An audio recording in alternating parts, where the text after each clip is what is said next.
ჯერ არ იყო ეთერში. აღარ იყო ეთერში. მე როდესაც გადავიდა კანდიდატურა.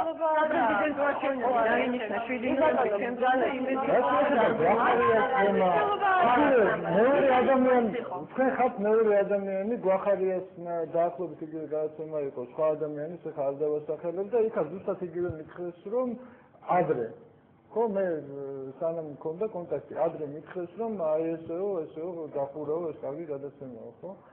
მე როგორც გაირკვა, ხო, ნუ მე შემიძლია ერთი რამე გითხრათ, მე არ ვიცი ეხლა ესე იყო არ იყო მე მტკიცებას ვერ დავიწყებ რა, მაგრამ იქ იყვნენ ადამიანები, რომლებიც პრინციპში აბრალებდნენ პატრიკ შულს თავის მოსაზრებებს. ანუ თვითონ იღებდნენ გადაწყვეტილებებს.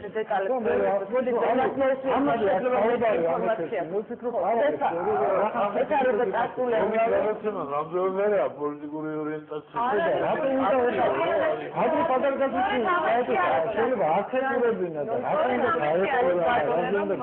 ხარიას გადაცემაში იყო ლაპარაკი იმ საკითხებზე, იმ პრობლემებზე, რომელიც ერთნაირად აბსოლუტურად ეს პრობლემები ეხებოდა როგორც ხელისუფლებას, ასევე ოპოზიციას, ასევე საზოგადოებას, პოლიტიკური ცენზურით. ასე რომ ფაქტებზე გამოინდომე. მე ვიტყვი რეპლიკა თუ შეიძლება უკაცრავად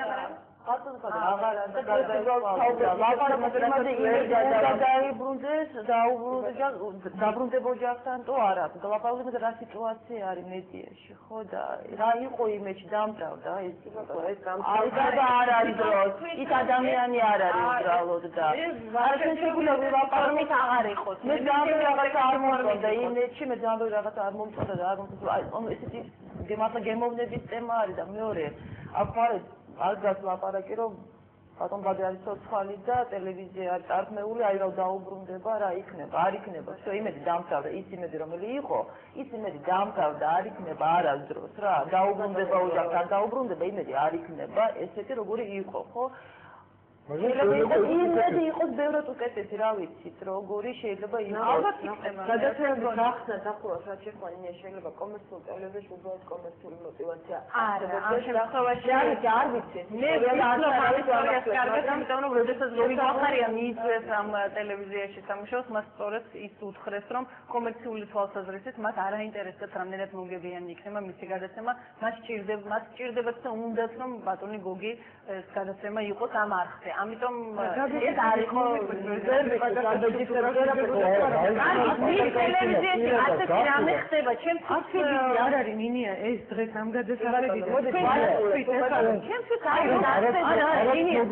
არაცნობიერად თქვენ თვითონ აღიარებთ რომ სხვანაირად შეუძლებელია რომ მე პატრონების გარდა სხვა იღებდეს გადაწყვეტილებას. დამეწმუნეთ ეს ნამდვილად არ იყო. აი ეგეთი ტიპის გადაცემებზე როგორც გოგი ბახარიას გადაცემა იყო, სულ სხვა ადამიანები იღებდნენ გადაწყვეტილებას და დამეწმუნეთ ბადე პარიკალში შეიძლება არც უნახავს საერთოდ არცერთი გადაცემა. მე სხვა ინფორმაცია რამდენადაც სწორედ ბატონი ბადრისგან მოხდა იმ შეშმარიტებას ამ თემასთან ბატონებმა დაასრულეთ, შეგვაჯამეთ.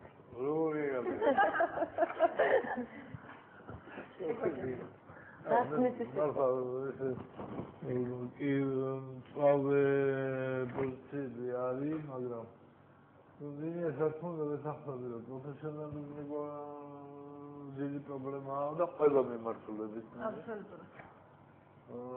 ზოგადად ქართული პრობლემა არის. რაც შეეხება ხელისუფლება, ავტორიტარიზმი არ არის ავტორიტარიზმი, არ არსებობს ახალგაზრდა ხელისუფლებას რომ მოიყვან, იქ დემოკრატია იყოს, ეს ავტორიტარული აუცილებლად იქნება. დააბრუნებდა ბატონმა, მაგრამ დააბრუნებს ხელისუფლება იმას. არ მგონია, ხა მესამე წაუღალზე დაბრუნდა. მეშინია. დემოკრატიის მეორე წაუღალზე დაბრუნდა ესა. მესამე წაუღალზე დააბრუნდა მესამე წაუღალზე. ხელისუფლებას რო პრინციპი შავარამიშვილს ვატყობიშები რა, რომელი ბომბი შავარამიშვილია, მაგრამ რაღაც პრინციპებზე ხო არ მიდიან, რომ ეს იქნება სისუსტის მაჩვენებელი. იქნება ეს ამ თუ დააბრუნებენ ისე დააბრუნებენ როგორც ხوانბურგა არაფერ შუაში არ არის მიუხედავად იმისა, რომ ეხლა რომ ხელისუფლება დააბრუნოს იმედი და დაუბრუნოს პატარკაციშვილის მეუღლეს იმედი ეს მას საერთაშორისო დიდ პლუს დაუწევს ძალიან დიდ პლუს დაუწევს, მაგრამ სამწუხაროდ ასეთი გონიერი არ არის. ჩვენი ხელისუფლება რომ ნაბიჯი გადადგას. ამას ხედავს ამ ტელევიზიიდან ის საფრთხეს ხედავს, რომელიც 7 ნოემბრამდე ნახა, რომელიც ქვეყანაში შეიქმნა, ისევ და ისევ ამ საფრთხეს ხედავს.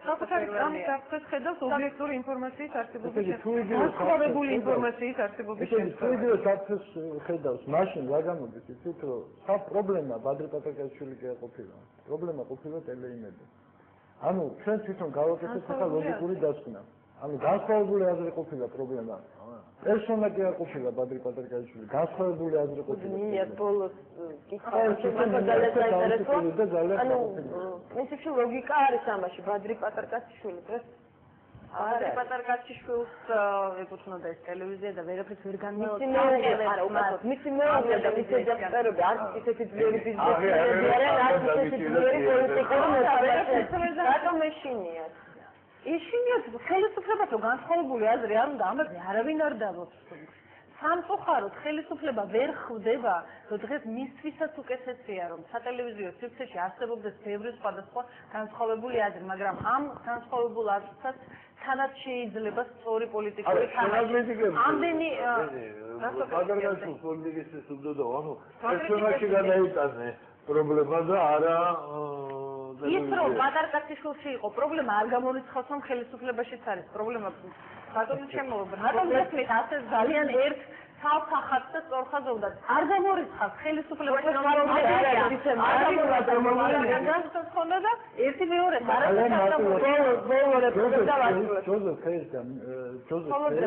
ქართულმა საზოგადოებამ ჩემი აზრით რა თქმა უნდა სუბიექტური აზრია ესეც საზოგადოებამ უკვე გამოუტანა განაჩენი, ხო? რაც უფრო გაწევს ამ პროცესს ეს განაჩენი ყოველდღიურად გამკაცდება და გამკაცდება. გამკაცდება ნიშნავს იმას, რომ ბევრად უფრო მეტად გაბრაზდებიან. შეიძლება საბოლოო ჯამში მისი თემით ჩაერიოს ამ საკითხში და უკვე სხვა ასპექტები. ნუ ის ხეი არ არის სინამდვილეში, ის არის კაკიაშვილი და მას ყავს თემი, რომელსაც ძალიან არ მოწონს და ძალიან მაღალი რისკების ქვეშ დებიან ამ ადამიანის ამ საკითხების გამო. ხო, მე უფრო მეც არ ვიცი. დელიკატურ თემაზე გადახვედით, მოდით ამ რეპლიკას ძალიან მოკლე რეპლიკა, რატომ არ უნდა და რატომ ეშინია? აი ბოლო პერიოდის აგვისტოს მოვლენებთან დაკავშირებით, რომ ყოფილიყო განსხვავებული აზრი საქართველოს მოსახლეობას საკუთარ ტერიტორიაზე, საკუთარ სამართლებრივ სივრცეში გაეგონა მართალი სიტყვა. იქნებოდა სრულიად სხვაგვარი დამოკიდებულება. ხელისუფლებას გონია, თუ საგულდაგულოდ დაგმანავს ყველა ამ ასე ვთქვათ, საინფორმაციო ხრელს, რაღაცნაირად იქნება დაცული მისი თანამდებობრივი მდგომარეობა, მაგრამ ამას აღარ ითვალისწინებენ, რომ დღეს აი 21 საუკუნეში ინფორმაციის დაბლოკვა, დახურვა არის შეუძლებელი და ეკოთი მაინც მოახერხებს სადღაც საქართველოში და ხდებიან იმას, რომ ეს ძალიან დროებით ისინი აფარებენ თავს ამ პრობლემას და ძალიან დროებით იცილებენ ამ პრობლემას თავიდან. სამწუხაროდ ამდენი გონი არ აღმოაჩნდა ჩვენს ხელისუფლებას, რომ მივხვდეს ის, რომ აუცილებელია ამ ქვეყანაში დემოკრატიული პროცესების დაწყება, აუცილებელია სიტყვის გათავისუფლება. დროებით 1 წლის იქნება თუ 2 წლის ამ ყველაფერში დაკეტვა, მხოლოდ და მხოლოდ ისევ და ისევ მათ შემოუბრუნდებათ უკან. სამწუხაროდ, მაგრამ ისინი ფიქრობენ, რომ დღეს გახსნა მედიის მთლიანად მართვის არის საშიში, იმიტომ რომ ეს ხელისუფლება დგას ძალიან ბევრ და დიდ შეცდომებზე და მედია ილაპარაკებს ამ შეცდომებზე. მადლობთ განათემაში მონაწილეობისთვის. ნახოთ როგორ განვითარდება მოვლენები. კვირას 23 ნოემბერს იქნება აქცია ტელეკომპანია იმედთან. პრინციპში ეს დღე იქნება ძალიან დაწესებული ბევრი საინტერესო მოვლენებით. არის რევოლუციის 5 წლისთავი.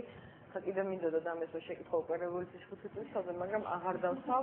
ამ თემაზე უკვე შემდეგ გადაცემებში ისაუბრებენ ალბათ რევოლუციის 5 წლისთავზე. ეს ბატონმა ლევონმა მთელი ისტორია მოყვა აღარ გავაგრძელოთ ხარჯებენ ხარჯიდან. დიდი მადლობა ყველას გადაცემაში მონაწილეობისთვის, დიდი მადლობა ყველას ვინც გვისმენ და ჩვენ ერთმანეთს შევხვდებით პარასკევს სამშაბათს 22 საათსა და 15 წუთზე კი ამ სტუდიაში იმუშავებს ალექსანდრე ელისაშვილი. კარგად განდეპებით.